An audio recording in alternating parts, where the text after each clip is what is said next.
Josué, capítulo 5, dos versos 13 ao 15.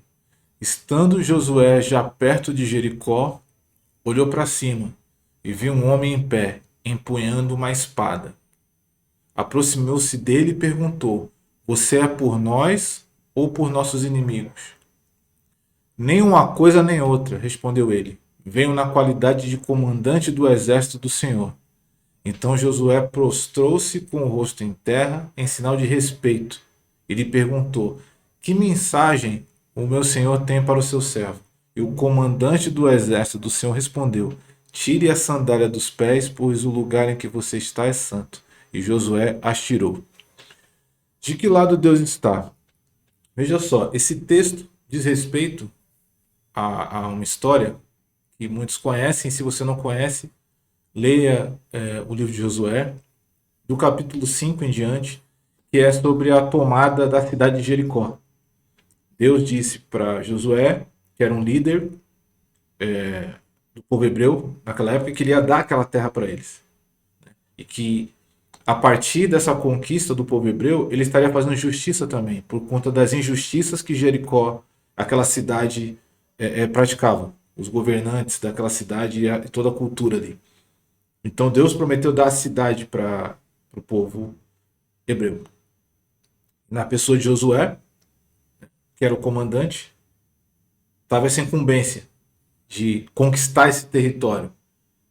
Só que veja só, antes de eles criarem todo aquele aparato e aquela cena, né, que é conhecida de eles darem a volta ao redor dos muros de Jericó e gritar para que a cidade ruísse e eles pudessem depois ir lá e tomar a cidade. Antes disso, Josué teve essa experiência aqui, que ele encontrou um ser que surgiu diante dele na qualidade de comandante do exército do Senhor. Era um ser celestial. Ele não reconheceu naquele momento. Mas esse ser se manifestou e se apresentou, dizendo em que qualidade ele estava ali, como comandante do exército do Senhor. E veja só, por mais que Deus tivesse dado o território para Josué, Josué, a princípio não reconhecendo quem era aquele ser, ele fez essa pergunta: Você é por nós ou por nossos inimigos? E esse ser falou: Nem uma coisa nem outra. Eu venho na qualidade de comandante do exército do Senhor. Ou seja, eu não estou do seu lado nem do lado do seu inimigo. Eu estou do lado. Eu defendo as causas do Senhor, do Deus Altíssimo. E qual é o aprendizado que você extrai desse texto? A de que quando a gente pergunta o título desse vídeo, de que lado Deus está, quando a gente faz essa pergunta, a gente precisa lembrar que Deus é soberano e ele é o autor, é aquele que tem o direito autoral da vida, e a ele pertence todo o governo. Por mais que o ser humano tenha recebido uma concessão para governar sobre a terra, tem um tempo para isso, e ele trará juízo sobre tudo que é feito aqui. E isso deve fazer você tomar muito cuidado com o lado que você escolhe. Principalmente aqui no Brasil, que a gente está num momento de muita polarização. Há pouco tempo a gente teve operações, né, em relação ao combate ao crime organizado e coisa desse tipo. E você pode se perguntar de que lado Deus está. Deus está do lado dele mesmo. Ele está do lado da justiça. A pergunta é se nós estamos do lado correto, que é o lado dele. Eu não estou falando sobre ideologias aqui. Você tem que usar a sua inteligência e seu bom senso para decidir que lado você escolhe aqui na Terra, a partir do seu livre-arbítrio. Mas no macro, no absoluto, esse comandante do exército do Senhor mostrou qual era a prioridade dele. Ele falou: estou do lado do Senhor dos exércitos, do Deus Altíssimo. O que for prioridade para ele é prioridade para mim. Não é a sua prioridade nem a prioridade do seu inimigo e que está na pauta do dia. O que está na pauta do dia é a prioridade, aquilo que é prioridade para Deus. E assim como esse ser, esse comandante do exército do Senhor agiu, é assim que nós devemos agir. E o interessante é que foi da mesma forma como Josué agiu. Porque Josué se prostrou diante dessa figura que personifica, de certa forma, o Cristo, como em diversos momentos do Velho Testamento acontece, mas a gente não vai se aprofundar nisso aqui. E ele perguntou: que mensagem meu senhor tem para o seu servo? E o comandante do exército do Senhor respondeu, conforme está descrito aqui: tire a sandália dos seus pés, pois o lugar que você está é santo. Veja só, o mais importante para Deus, naquele momento, não era o que estava para acontecer, o fato de Josué estar prestes a conquistar aquele território que Deus já tinha dado para ele. O mais importante era ele reconhecer a santidade de Deus. Era ele reconhecer a essência de quem estava diante dele e de qual era a atmosfera ao redor daquilo que ele pretendia fazer, daquilo que estava predestinado para ele fazer ali. O mais importante para Deus é que você entenda, conheça e tenha reverência a Ele. Mais do que o lado que você escolhe dentro de um contexto social. E para não deixar a questão do contexto social de lado, eu separei aqui alguns versos que você mesmo pode buscar depois que mostram qual é a prioridade de Deus de fato. Diante de tanto conflito, de tanta crise, você pode perguntar: de que lado eu tenho que ficar? Está tudo polarizado. Assim como naquele momento Josué estava prestes a executar algo que até era por instrução de Deus, mas o próprio Deus mostrou para ele o seguinte: ó, eu não estou do teu lado, eu estou do meu lado e você deve estar do meu lado. É esse o ensinamento que esse texto vem trazer. Mas qual é a prioridade de Deus, de fato? A prioridade de Deus é ser conhecido e amado.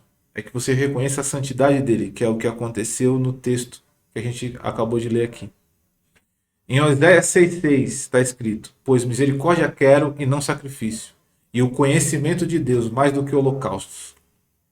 Em Jeremias 9, 23 a 24: mas o que se gloriar, glorie-se nisto, em me conhecer e saber que eu sou o Senhor.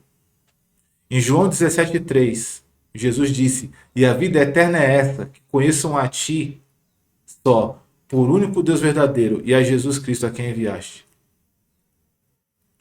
A prioridade de Deus é o reino dele e é a justiça sendo estabelecida na terra.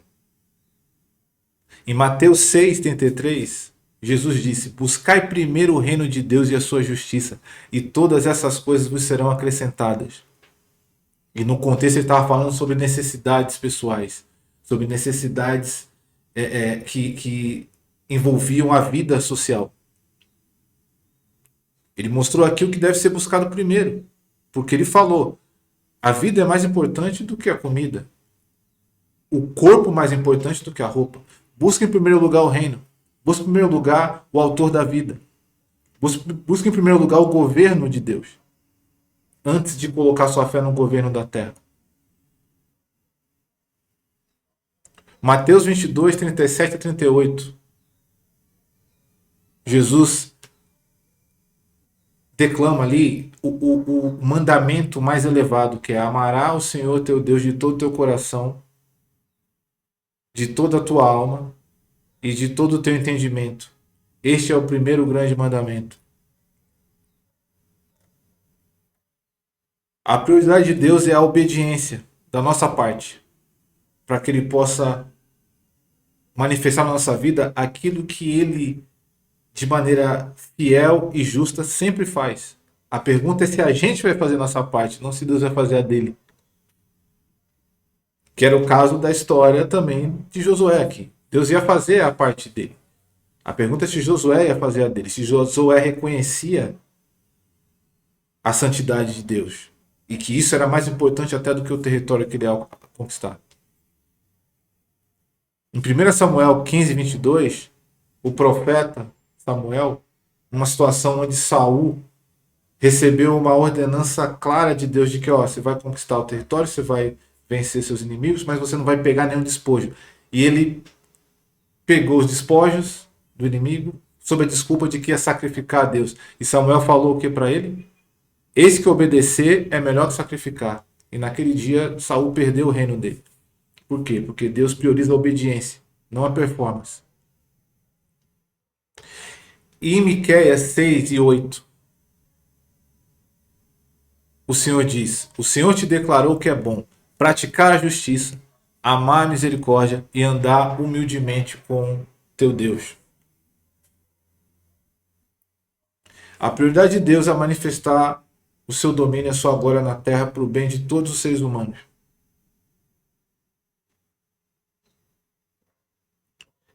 E se a gente não entender que, em primeiro lugar, a gente deve considerar o autor da vida, se a gente tem uma outra prioridade, pela sua prioridade você vai viver.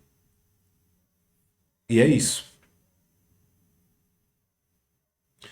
Números 14, 21. Porém, tão certamente como eu vivo, toda a terra se encherá da glória do Senhor. Isaías 43, 7. A todos os que são chamados pelo seu nome, e os criei para a minha glória. Abacuque 2,14. Pois a terra se encherá do conhecimento da glória do Senhor, como as águas cobrem o mar. A prioridade de Deus é que a gente o conheça, é que a gente se relacione com Ele.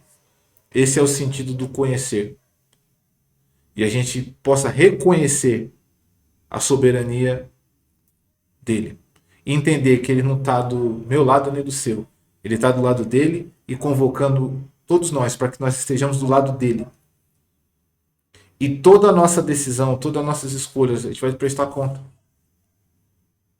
Porque se a sua escolha não está alinhada com tudo que foi dito aqui, buscar primeiro o reino de Deus e a justiça, priorizar a misericórdia e não sacrifício, se isso não for prioridade para nós, se para nós não for prioridade praticar a justiça, amar a misericórdia e andar humildemente com Deus, se qualquer outra coisa aqui, se qualquer outra ordenança aqui é a nossa prioridade, está com problema. Então, a mensagem de hoje é essa. A prioridade de Deus é que Deus seja Senhor sobre nossa vida, para que Ele possa nos abençoar em todas as dimensões da nossa vida, em todos os aspectos da nossa vida. A prioridade de Deus é que o ser humano o ame, busque o seu reino, busque o reino de Deus em primeiro lugar, que seu povo viva de acordo com os códigos do verbo vivo, do código verbo, que é Cristo, e que sua glória enche a terra. Priorize o reino. Busque em primeiro lugar o reino de Deus e a sua justiça. Esse é o governo legítimo. E as demais coisas vão ser acrescentadas no sentido também de você saber em que campo, em que terreno você deve investir a sua confiança, a sua energia, entendendo que o que é prioridade para Deus deve ser a sua prioridade. Até a próxima.